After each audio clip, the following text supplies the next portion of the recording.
Okay, welcome back. We are going to look at side 2. We're working on 21314. We just finished side 1 and now we're looking at side 2. On these problems you'll notice we just basically have some monomials. They're pretty scary looking, but really they're just monomials, and we're dividing them and then we're raising them to a power. Now if you remember your vote operations, what we've got to do is we've got to do the stuff inside the parentheses first. So here we go. First, 9 divided by 1, that's just going to be 9. And then negative 2 minus 1 is going to be x to the negative 3. And then, oops, positive, make it positive. And then 7 minus negative 2 is going to be y to the 9th. Alright, so now I'm going to take all that and raise it to the 3/2 power. And if you remember, what we do is that if we've got a coefficient, we actually do that. So we're raising the 9 to the 3/2 power. Basically, I just need a calculator for that. So 9 to the 3 divided by 2 is going to be 27. So put a 27 up there.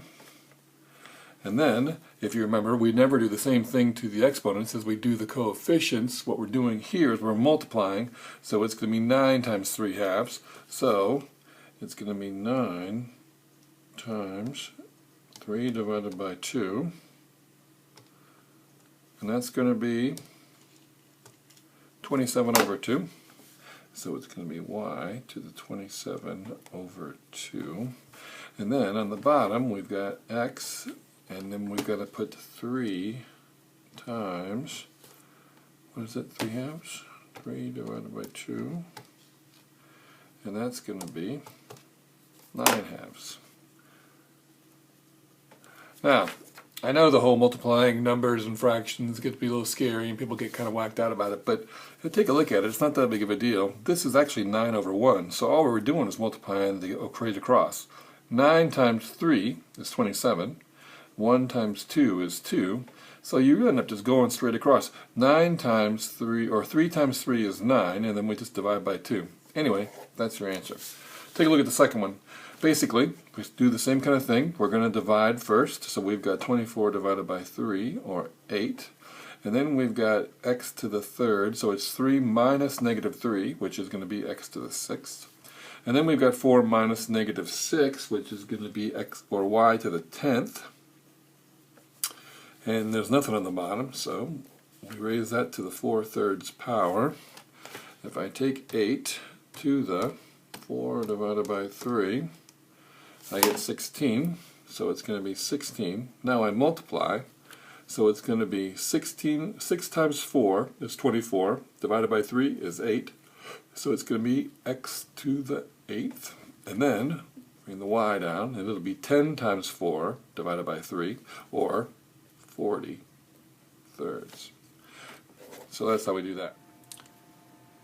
Alright, now the directions say to factor, and so whenever they have to factor, the first thing we look for is the greatest common factor. Looking at this first one, I don't see a greatest common factor, so the first thing we're going to do is put an x here. And I take these first number and the last number, and I multiply them together. Put that on the top, put the middle number on the bottom. So then I'm looking for two numbers that multiply together to get 12, but when I add them I get 13. In this case, 12 times 1 equals 12, and 12 plus 1 equals 13. So once I've done that, I take the 2, put that underneath, and then all I've got to do is reduce if possible. In this case I can. This one I can't. And then I just write my factors. Starting at the bottom, this is going to be 1x plus 6 times 2x plus 1. And of course, if I check it, x times 2x is 2x squared, and 6 times 1 is 6, and 6 times 2 is 12, plus 1 is 13. I know I did the right thing. Alright, now looking at number 2, what's happening is that they're all even, so obviously there is a greatest common factor. So I look to see, and it's going to be 2. So I write that over here. There's no letters in common, so I divide everything by 2. It gives me 4n squared minus 8n plus 3. So the next thing I'm going to do then is, I see that there's a number still in front of the squared term.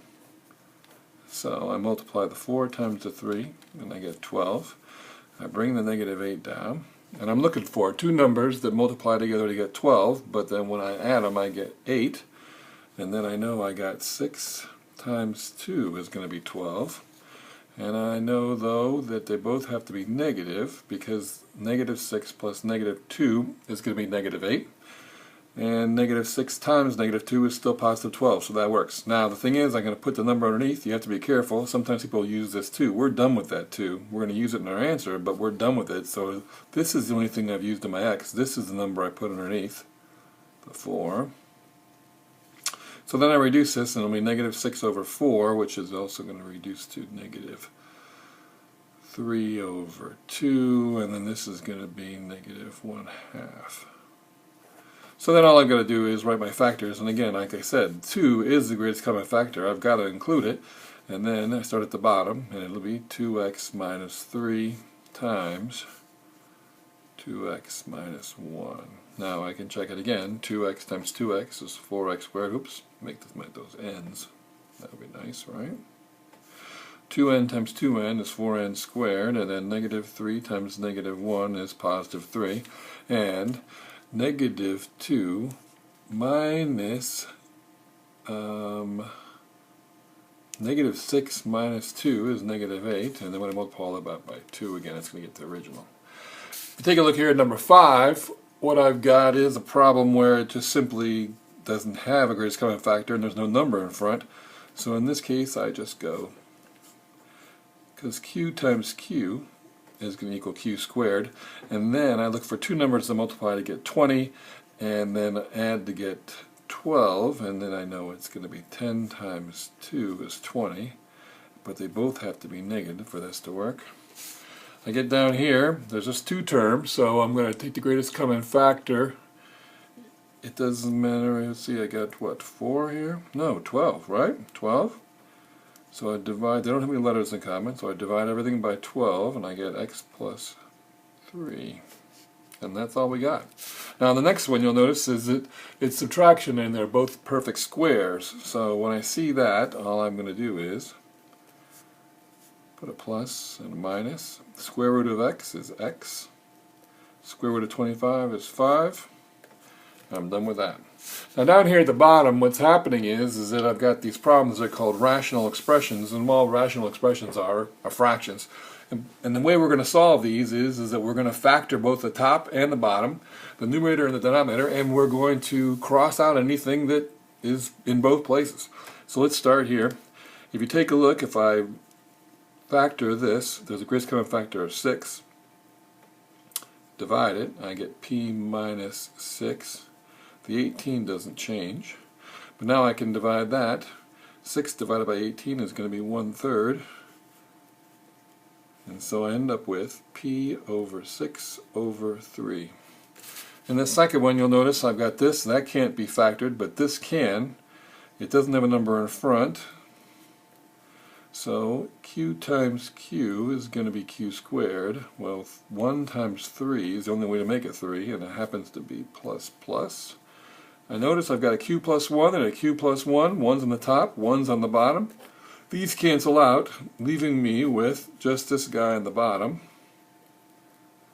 I can't leave nothing up top, so I put a 1 up there. Next thing I've got here is x plus 1. That can't be changed. So what I do is that I look here. This is a difference of two squares, and I have x plus 1, x minus 1. I notice that x plus 1 and x minus 1 are the same. They cancel out, and I end up with 1 over x minus 1. Okay, so if you take a look at these other ones, I mean, here, obviously this is going to be a greatest common factor 3. You're going to divide by 3 and you'll get b minus 2. And then down below here, that's b squared minus 4. That's the difference of two squares. So it'll be b plus 2, b minus 2. You'll have a b minus 2 on the top and the bottom. You cross those out. Here you see this is the difference of two squares. Here's the greatest common factor of 3 and x. You can divide that out. Here, this is a pretty simple one to factor. Two numbers that make a 12, and then they have to subtract to get -1. I think you can work on this. All right? So good luck to you. I hope things work out well, and I will talk to you tomorrow.